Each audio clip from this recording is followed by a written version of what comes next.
الحمد للہ والصلاة والسلام علی رسول اللہ وعلی آلہ واصحابہ اجمعین، اما بعد۔ معزز ناظرین، آج کی اس نشست میں ہم بات کریں گے ارکان ایمان کے بارے میں، یعنی وہ باتیں جن پر ایمان لانا ضروری ہے۔ قرآن کریم میں اللہ تبارک و تعالیٰ کا فرمان ہے، لیس البر ان تولوا وجوہکم قبل المشرق والمغرب۔ نیکی یہی نہیں ہے کہ عبادت کے دوران اپنے چہرے کو مشرق یا مغرب کی طرف کر لو، ولیکن البر من آمن باللہ والیوم الآخر، لیکن حقیقی نیکی تو یہ ہے کہ اللہ پر ایمان لایا جائے، آخرت پر ایمان لایا جائے، والملائکۃ والکتاب والنبیین، اللہ کے فرشتوں پر ایمان لایا جائے، اللہ کے کتابوں پر ایمان لایا جائے، اللہ کے نبیوں پر ایمان لایا جائے۔ تو اس آیت کریمہ میں اللہ تبارک و تعالیٰ نے ایمان کے 5 ارکان کا تذکرہ فرمایا ہے۔ اللہ پر ایمان لانا، آخرت کے دن پر ایمان لانا، اللہ کی کتابوں پر ایمان لانا، اللہ کے نبیوں پر ایمان لانا اور اللہ کے فرشتوں پر ایمان لانا۔ ایمان کا 6واں رکن ہے تقدیر پر ایمان لانا۔ اس کا تذکرہ کرتے ہوئے اللہ رب العالمین نے فرمایا، اِنَّا كُلَّ شَيْءٍ خَلَقْنَاهُ بِقَدَرٍ، کہ ہم نے ہر چیز کو تقدیر کے ساتھ پیدا کیا ہے۔ تو یہ 6 ارکان ہیں جن پر ایمان ضروری ہے۔ حضرت عبداللہ بن عمر رضی اللہ تعالیٰ عنہ اپنے باپ عمر بن خطاب رضی اللہ تعالیٰ عنہ سے روایت کرتے ہیں، حضرت عمر بن خطاب رضی اللہ تعالیٰ عنہ کا بیان ہے کہ ہم نبی کریم صلی اللہ علیہ وسلم کی مجلس میں بیٹھے ہوئے تھے، اطلع علینا رجل شدید بیاض الثیاب، اچانک ایک آدمی آیا جو انتہائی سفید کپڑے پہنا ہوا تھا، شدید سواد الشعر، اس کے بال انتہائی کالے تھے، سیاہ تھے، لا یرا علیہ اثر السفر، شکل سے وہ مسافر نہیں لگتا تھا، ولا یعرفہ منا احد، اور ہم میں سے کوئی شخص اسے جانتا بھی نہیں تھا، حتی جلس الی رسول اللہ صلی اللہ علیہ وسلم، یہاں تک کہ وہ آ کر سیدھے نبی کریم صلی اللہ علیہ وسلم کے پاس جا کر بیٹھ گیا، فاسند رکبتیہ الی رکبتیہ، اس نے اپنے دونوں زانوں نبی کریم صلی اللہ علیہ وسلم کے زانوؤں سے لگا دیے، ووضع یدیہ علی کفیہ، اور اپنے ہاتھوں کو اس نے اپنے رانوں پر رکھ لیا اور کہنے لگا، اخبرنی عن الاسلام، اے محمد صلی اللہ علیہ وسلم مجھے بتائیے کہ اسلام کسے کہتے ہیں۔ آپ صلی اللہ علیہ وسلم نے فرمایا، الاسلام ان تشہد ان لا الہ الا اللہ، اسلام کا مطلب یہ ہے کہ تم لا الہ الا اللہ کی گواہی دو، یعنی اس بات کا اقرار کرو کہ اللہ کے سوا کوئی عبادت کے لائق نہیں، وَأَنَّ مُحَمَّدَ الرَّسُولُ اللَّهِ، اور محمد صلی اللہ علیہ وسلم اللہ کے رسول ہیں، وَتُقِيمَ الصَّلَاةَ وَتُؤْتِيَ الزَّكَاةَ وَتَصُومَ رَمَضَانَ، نماز قائم کرو، زکوٰۃ ادا کرو، رمضان المبارک کے روزے رکھو، وَتَحُجَّ الْبَيْتَ إِنِ اسْتَطَعْتَ إِلَيْهِ سَبِيلًا، اگر اللہ نے تمہیں استطاعت عطا کی ہے خانہ کعبہ کا حج کرو۔ قال صدقت، اس آدمی نے کہا، اے اللہ کے رسول صلی اللہ علیہ وسلم آپ سچ کہتے ہیں۔ صحابہ فرماتے ہیں، فعجبنا له يسأله ويصدقه، ہمیں تعجب ہو رہا تھا کہ یہ آدمی کون ہے جو مسافر بھی نہیں لگتا، ہم میں سے کوئی اسے جانتا بھی نہیں ہے، آ کر پوچھ رہا ہے، پوچھنے کے بعد کہتا ہے کہ آپ سچ کہتے ہیں، مطلب یہ ہے کہ اس آدمی کو کچھ نہ کچھ ضرور معلوم ہے۔ پھر اس کے بعد اس نے کہا، اخبرنی عن الایمان، اے اللہ کے رسول صلی اللہ علیہ وسلم آپ بتائیے کہ ایمان کسے کہتے ہیں۔ نبی کریم صلی اللہ علیہ وسلم نے فرمایا، الایمان ان تؤمن باللہ وملائکتہ وکتبہ ورسلہ والیوم الآخر والقدر خیرہ وشرہ، ایمان کا مطلب ہے کہ تم اللہ پر ایمان لاؤ، اللہ کے فرشتوں پر ایمان لاؤ، اللہ کے رسولوں پر ایمان لاؤ، اللہ کی کتابوں پر ایمان لاؤ، قیامت کے دن پر ایمان لاؤ، اور اچھی اور بری تقدیر پر ایمان لاؤ۔ یعنی یہ 6 ارکان ہیں جن پر ایمان ضروری ہے۔ اس آدمی نے کہا کہ آپ سچ کہتے ہیں۔ پھر اس کے بعد اس نے پوچھا کہ مجھے بتائیے احسان کا مطلب کیا ہے۔ نبی کریم صلی اللہ علیہ وسلم نے فرمایا، ان تعبد اللہ کأنک تراہ، احسان کا مطلب یہ ہے کہ تم اللہ کی عبادت اس انداز میں کرو گویا کہ تم اللہ کو دیکھ رہے ہو۔ فَإِن لَمْ تَكُنْ تَرَاهُ فَإِنَّهُ يَرَاكَ، اگر تم یہ احساس پیدا نہیں کر سکتے تو کم سے کم تمہیں اتنا تو معلوم ہونا چاہیے کہ اللہ تبارک و تعالیٰ تمہیں دیکھ رہا ہے۔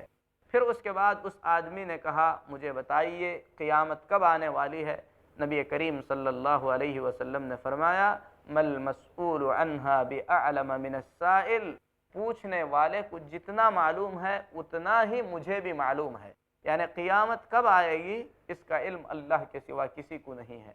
تو اس شخص نے پھر کہا اخبرنی ان اماراتها، کم سے کم قیامت کی کچھ نشانیاں ہی بتلا دیجئے۔ تو نبی کریم صلی اللہ علیہ وسلم نے فرمایا ان تلد الامۃ ربتها، ایک نشانی تو یہ ہے کہ مائیں اپنے حکمرانوں کو جنم دیں گی، مطلب یہ ہے کہ اس وقت ماں باپ کی نافرمانی کثرت سے ہوگی، بچے ماں باپ پر حکومت کرنے لگیں گے۔ ایک مطلب محدثین نے یہ بھی بیان کیا ہے کہ اس وقت لونڈیوں کا زمانہ ہوگا،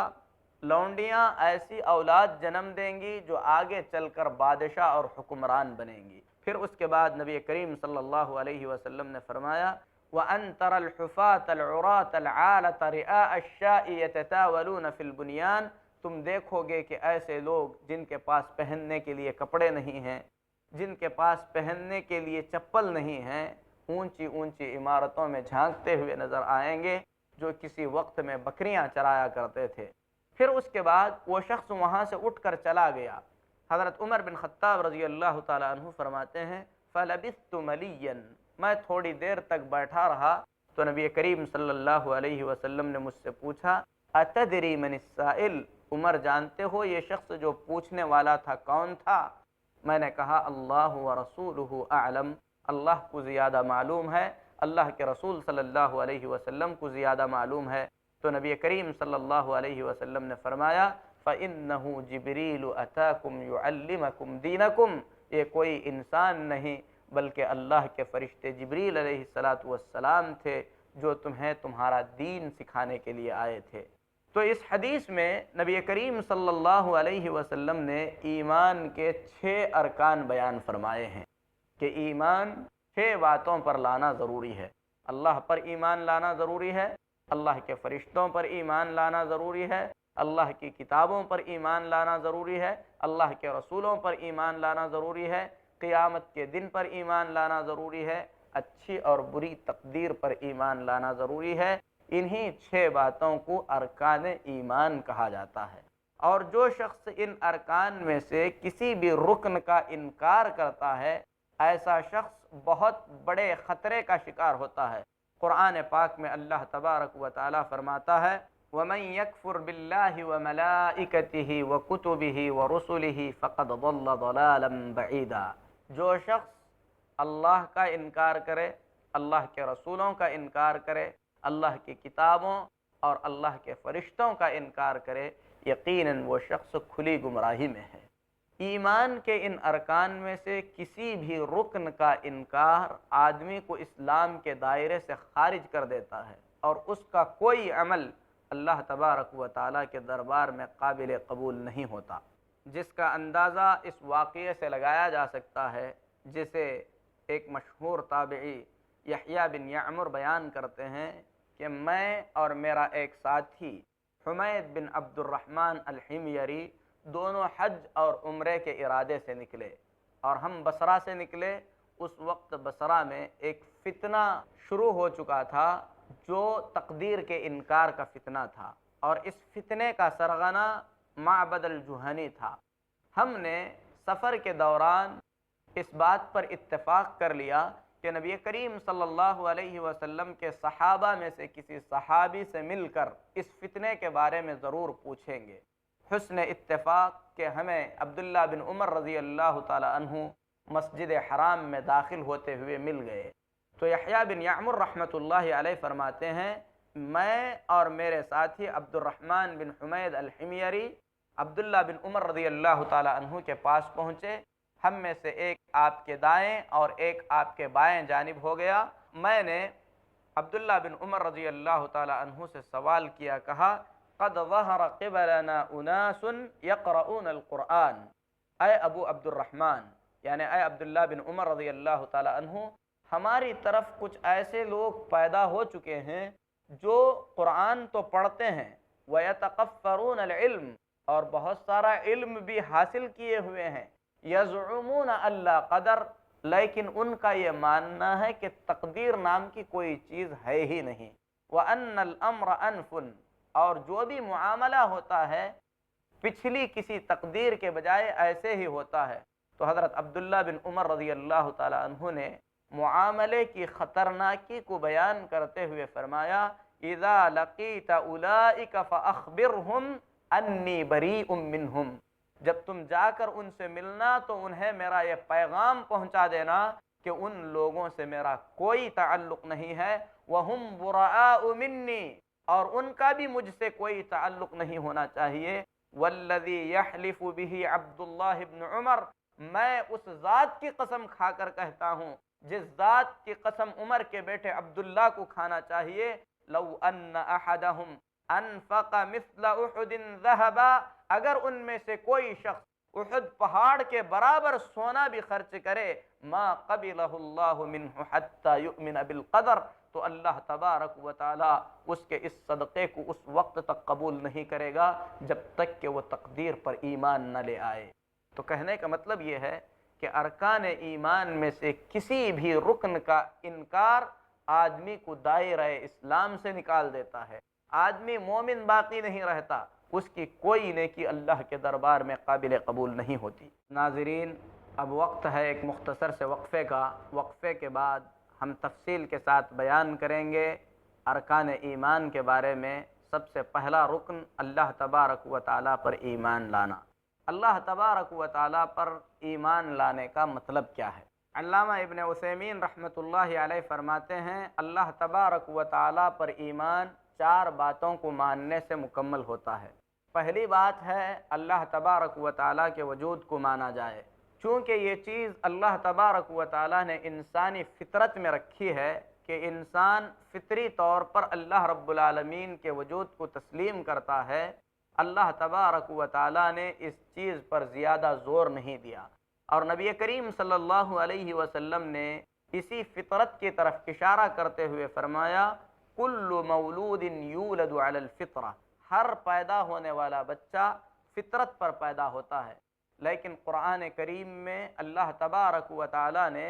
اس حقیقت کی طرف اشارہ کرتے ہوئے فرمایا، ام خلقوا من غیر شیء ام هم الخالقون، یہ لوگ کسی پیدا کرنے والے کے بغیر خود بخود پیدا ہو گئے ہیں، یا انہوں نے خود ہی اپنے آپ کو پیدا کر لیا ہے۔ یعنی مطلب یہ ہے کہ ان لوگوں کا پیدا ہونا اس بات کی دلیل ہے کہ یقیناً انہیں کوئی پیدا کرنے والا ہوگا، اور وہی اللہ تبارک و تعالیٰ ہے۔ لیکن اللہ تبارک و تعالیٰ نے قرآن کریم کے اندر اس بات کی طرف اشارہ کرتے ہوئے فرمایا ہے، وَفِي الْأَرْضِ آيَاتٌ لِّلْمُوقِنِينَ وَفِي أَنفُسِكُمْ أَفَلَا تُبْصِرُونَ، زمین میں بہت ساری نشانیاں ہیں ان لوگوں کے لیے جو یقین کرنا چاہتے ہیں، بلکہ بذات خود انسان کے نفس میں بہت ساری نشانیاں ہیں، کیا وہ اس کی طرف دیکھتا نہیں ہے؟ اللہ تبارک و تعالیٰ نے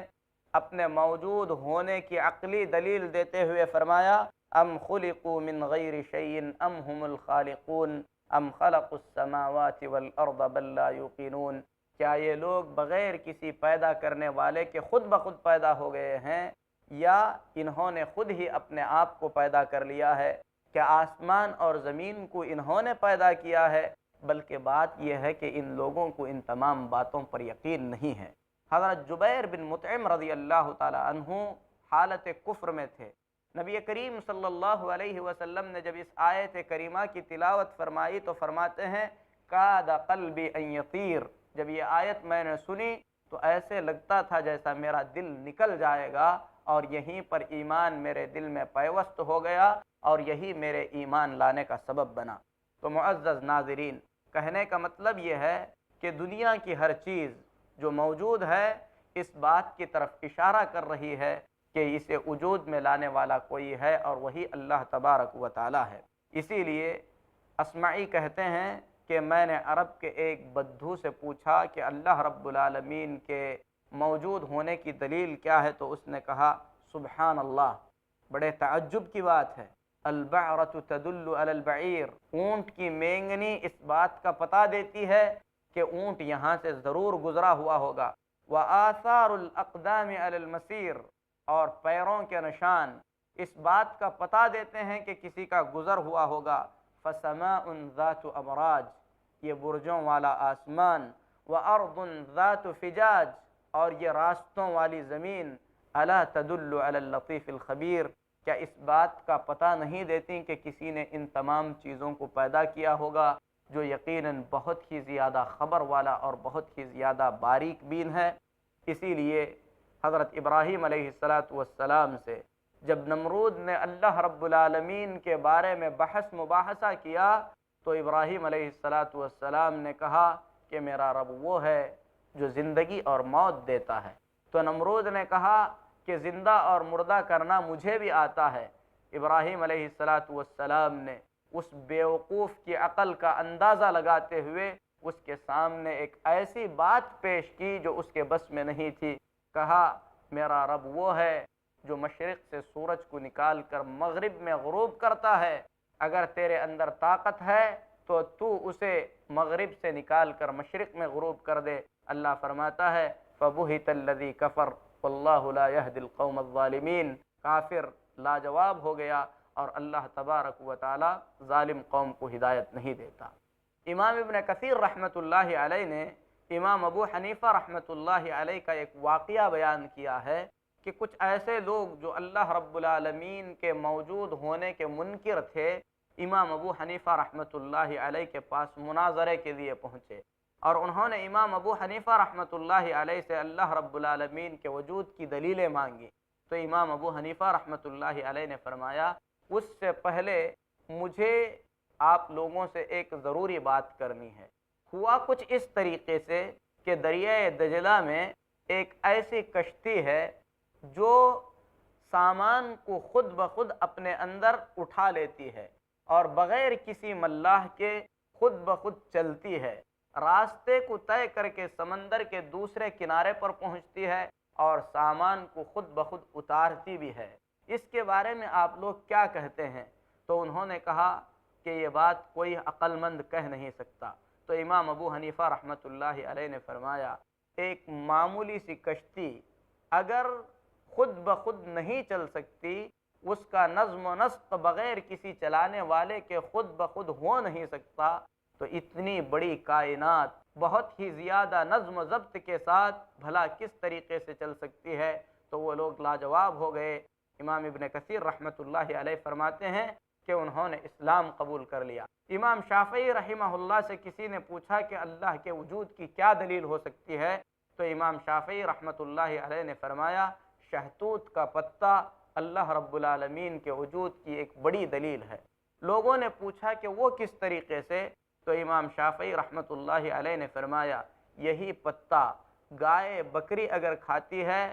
تو اس وقت وہ مینگنی اور گوبر بن جاتا ہے، اسی پتے کو اگر ہرن کھاتا ہے تو مشک بن جاتا ہے، یہی پتا اگر شہد کی مکھی استعمال کرتی ہے تو شہد بن جاتا ہے۔ ایک ہی چیز سے مختلف چیزوں کا وجود میں آنا اللہ تبارک و تعالیٰ کے وجود کی سب سے عظیم دلیل ہے۔ جس طریقے سے فطرت اور عقل اللہ رب العالمین کے وجود کو مانتے ہیں، اسی طریقے سے احساس بھی یہی کہتا ہے کہ اللہ رب العالمین موجود ہے۔ وہ اس طریقے سے کہ ایک آدمی محسوس کر سکتا ہے کہ جب پریشانی اور مصیبتوں میں گھرنے کے بعد اللہ رب العالمین کو پکارتا ہے تو اللہ تبارک و تعالیٰ اس کی دعا کو قبول کر کے اس کی پریشانی کو دور کر دیتا ہے۔ یہ پریشانی کس طریقے سے دور ہوئی؟ یقیناً نوح علیہ السلام نے جب اللہ تبارک و تعالیٰ کو پکارا تو اللہ تبارک و تعالیٰ نے ان کی دعا کو قبول کر لیا۔ اللہ فرماتا ہے وَلَقَدْ نَادَانَا نُوحٌ وَلَنِعْمَ الْمُجِيبُونَ، نوح نے ہم کو پکارا، ہم کتنا بہترین جواب دینے والے تھے۔ بدر میں اللہ کے نبی صلی اللہ علیہ وسلم نے اللہ سے دعا کی، اللہ تبارک و تعالیٰ نے آپ کی دعا قبول کر لیا۔ 313 کی مختصر سی جماعت کو 1000 کے بڑے لشکر پر اللہ نے فتح اور کامیابی عطا فرمایا۔ بلکہ عام انسانوں کے بارے میں اللہ فرماتا ہے جب سمندری سفر کر کے